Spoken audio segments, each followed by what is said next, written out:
Hi, thank you for joining me today. We are going to be looking at pronouns. Um, these can be quite simple to use, but they are also quite difficult because the words that are used can fit into other word classes. So we're going to start off by looking at the 8 different types of pronouns, and we're talking about the personal, the possessive, the reflexive, the reciprocal, relative, demonstrative, interrogative, and indefinite. And when we are using pronouns, the job that they do is they replace nouns in a sentence. And this will help the writer to avoid repetition. They can be used to show whether the text is first person, second person, or third person. They are also used to show whether things are singular or plural. So we're going to have a look at the 8 different groups and we will talk through them one at a time so that you can see how each group is used. The first group we're going to look at are the personal pronouns. And personal pronouns, they are split into 2 different groups. You've got subject pronouns. So if you were using a character's name and they are the subject of the sentence, you would replace the name with one of the subject pronouns. If the name is being used as the object of the sentence, so could you pass the ball to Ben? Instead of saying Ben, you would have to replace that with an object pronoun. So, can you pass the ball to him? And these pronouns, they are used to help us avoid repetition in a sentence. So, if I had a piece of writing about myself and I was saying, Lynn woke up early on Friday, Lynn quickly got dressed, Lynn ate her breakfast, Lynn ran to school. I'm repeating my name an awful lot of the time. And instead of having my name at the beginning of the sentence, I would change it to she. So Lynn woke up early on Friday. I would use my name in the first sentence so you know who it is that you're speaking about.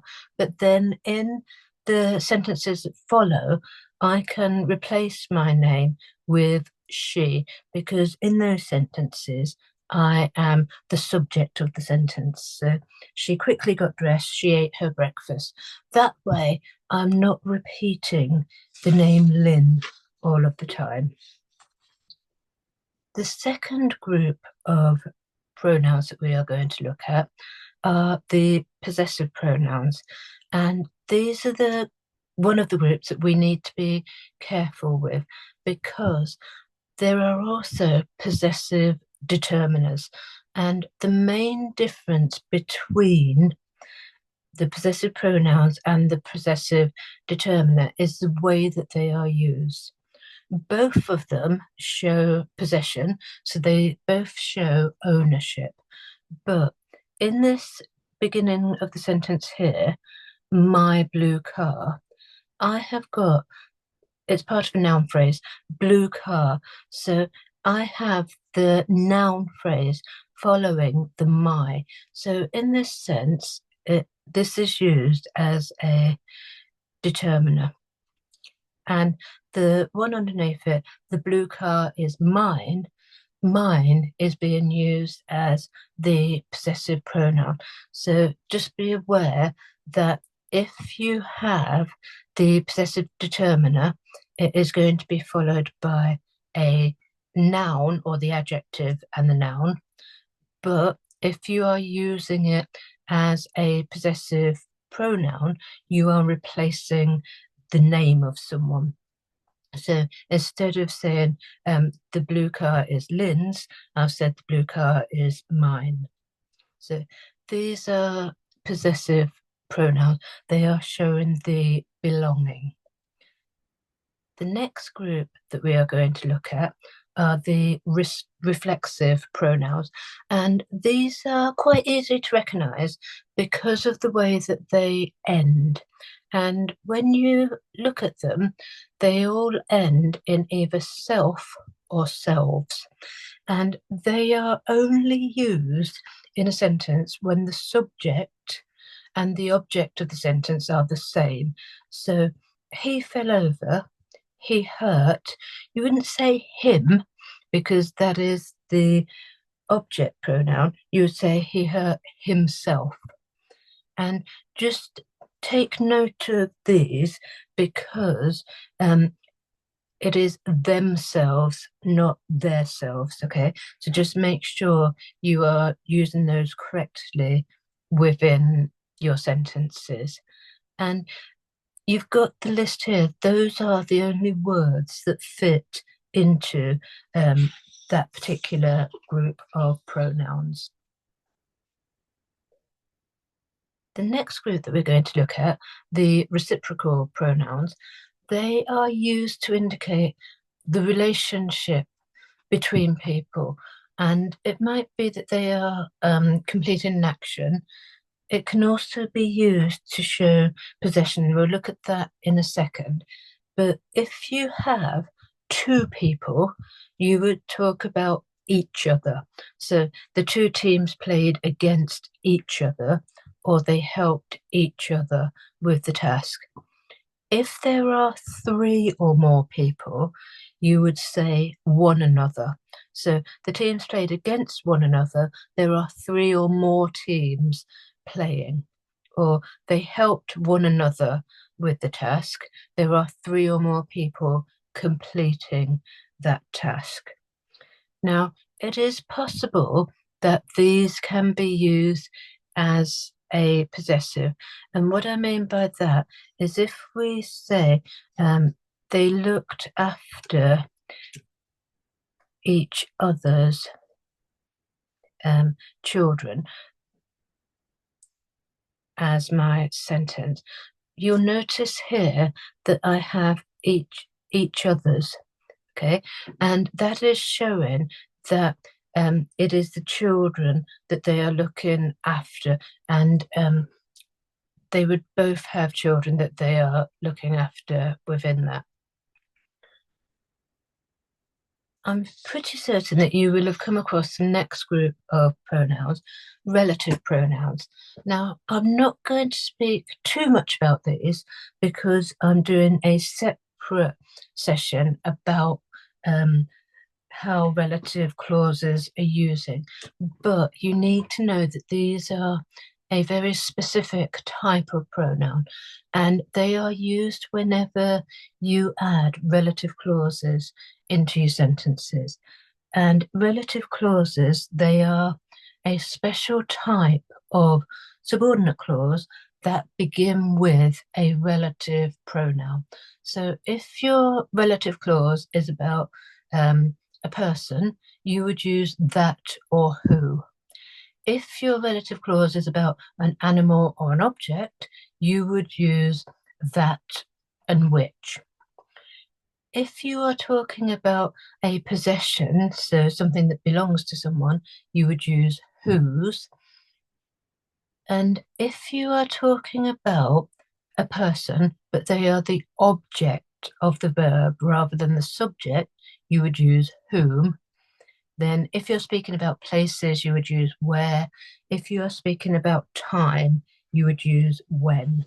And when we do the relative clause session, we will speak more about the way that these are used. So the next one is demonstrative pronouns, and these are very similar to the demonstrative determiners, and they mean exactly the same thing. So if you've got a single noun that is close to you, you would use this. If you have a single noun that is far away, you would use that. If you've got plural nouns that are close by, you would use these. If you've got plural nouns that are far away, you would use those.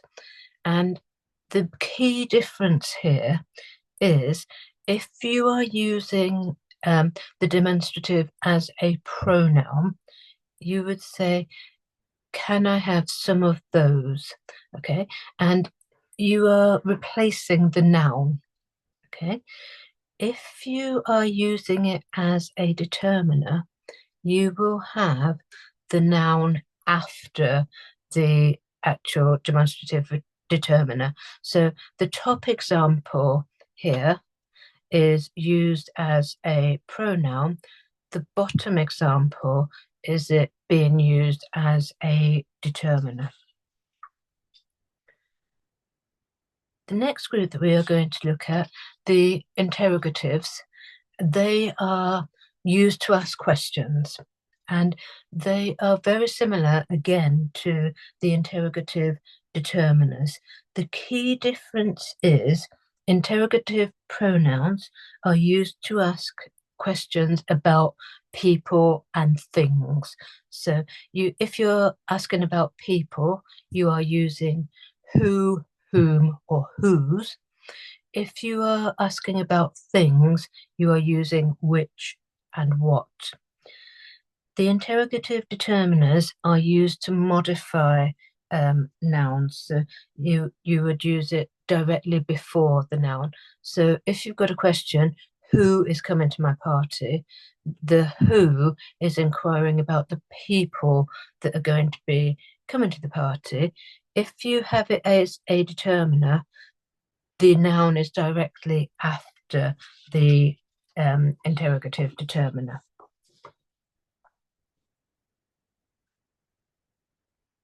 And then we have the indefinite pronouns. And the indefinite pronouns, you will notice that they are compound nouns because you can kind of split them. So anybody, anyone, anywhere, and anything. So you've got any, you have every, you have no, and you have some. And these are the complete list, so there aren't others that you can add here. And if you are using, so has anybody finished their lunch? I'm asking about people. If I have, I think somebody is at the door. Again, I'm speaking about people, but I don't know which specific person is at the door. I just know that there is a person at the door. And then I didn't go anywhere at the weekend. Anywhere, it's not a specific place, it is just being general. So, like the indefinite articles, you are speaking about something non-specific, but they're not going to be confused because you have specific words for your indefinite articles, you have specific words for the indefinite pronouns. So that was a quick whiz through the different types of pronouns and how they are used. Thank you very much for listening. I hope that you've found the video helpful. I look forward to seeing you in my next video. Thanks a lot. See you soon. Bye.